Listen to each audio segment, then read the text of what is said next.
Meu avô sempre dizia uma coisa que eu levei muitos anos para entender de verdade. Ele falava que a gente conhece uma pessoa não pelo que ela fala da boca para fora, mas pelo que ela faz quando ninguém, absolutamente ninguém, está olhando. Essa frase ficou ecoando na minha cabeça por um bom tempo, mas foi num dia específico, lá na roça, que ela finalmente fez sentido. E o curioso é que não foi um acontecimento grandioso, não foi uma tragédia, nem uma festa. Foi uma coisa tão pequena, tão trivial, que parecia insignificante demais para virar uma lição de vida.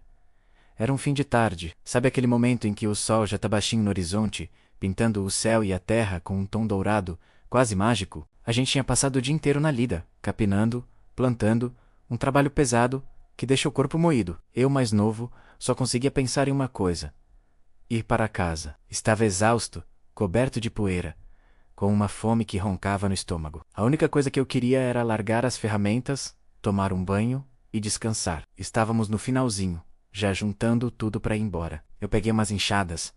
Meu avô pegou outras coisas. Do nada, largou o que estava carregando no chão e caminhou em silêncio até um canto da cerca, lá longe. Eu fiquei olhando, tentando entender. Pensei, deve ter esquecido alguma ferramenta lá. Acontecia às vezes. Mas não era isso. Ele ficou parado, olhando para um ponto específico perto do chão.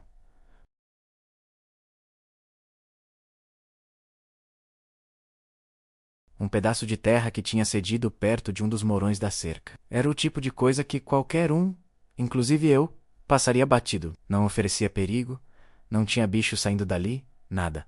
Era só um buraco. Impaciente, eu falei para ele: vou dar isso aí.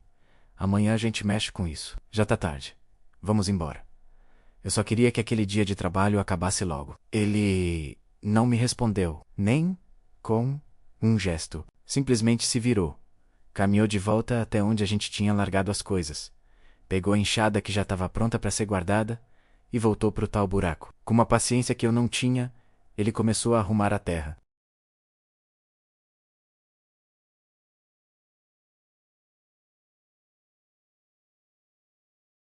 Apertou bem, testou com o pé, para ver se estava firme. Aquilo tudo não levou nem 5 minutos. Um trabalho rápido, simples. Eu, ainda sem entender, perguntei, talvez com um tom meio irritado: mas por que o senhor se preocupa tanto com uma coisinha tão pequena dessas? Não ia fazer diferença nenhuma deixar para amanhã. Ele limpou a mão na calça. Me olhou com aquela calma que só gente vivida tem, como se estivesse escolhendo cada palavra com um cuidado de artesão, e disse: meu filho, é nessas coisas pequenas que a gente perde tudo, sem nem perceber. Na hora, juro para vocês, a frase não fez muito sentido. Para mim, era só um buraco na cerca. Não era urgente, não era grave. Não ia fazer a cerca cair. Era um problema minúsculo. A gente foi embora, a noite chegou. O dia seguinte veio com mais trabalho.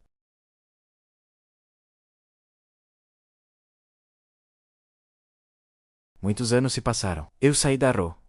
Fui para a cidade. Comecei a trabalhar com outras coisas. A vida mudou completamente.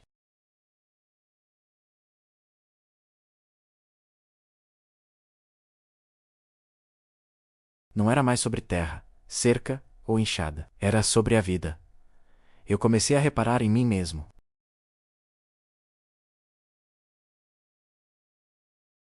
Eram conversas importantes que eu adiava, pensando: depois eu resolvo. Eram pequenos pedidos de ajuda, de amigos ou da família que eu fingia não ver, porque estava ocupado demais com minhas próprias coisas. Eram erros simples no trabalho que eu empurrava com a barriga, pensando: isso é besteira, ninguém vai notar. Cada uma dessas coisas, isoladamente, parecia pequena demais para merecer minha atenção imediata.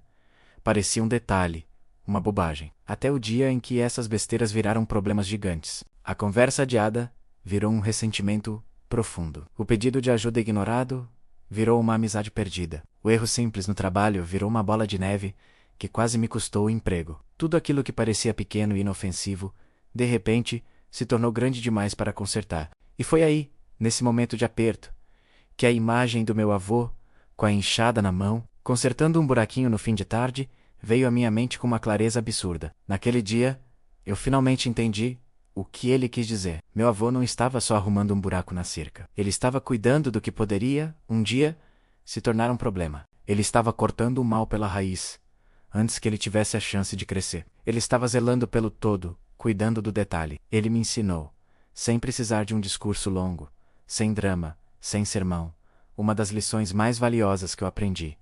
Quem cuida do pouco, protege-o muito. Ele me mostrou que o descuido, a negligência, quase sempre começa de forma sutil, pequena, quase invisível. E me ensinou também que o nosso caráter, a nossa responsabilidade, a nossa essência, não se revela nos grandes palcos, sob os holofotes.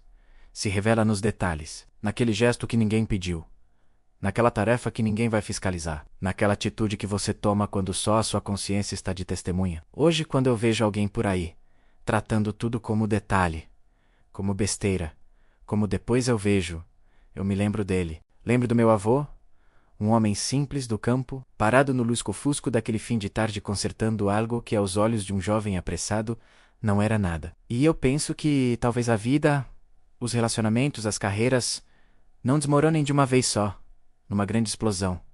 Talvez eles desmoronem aos poucos. A vida vai abrindo pequenos buracos, um de cada vez. E a nossa tarefa, a nossa sabedoria, é ter o olhar atento e a disposição do meu avô, a de pegar a enxada e consertar o buraco, por menor que ele pareça. Porque é nessas pequenas coisas que a gente constrói ou perde tudo. Se você gostou desse caos simples da vida, dessa lembrança que eu guardo com tanto carinho, eu te convido a visitar nosso canal. Temos muitas outras histórias como essa, que nos fazem pensar sobre as coisas importantes da vida. Se inscreve aí, para não perder nenhuma. E obrigado por me ouvir até aqui.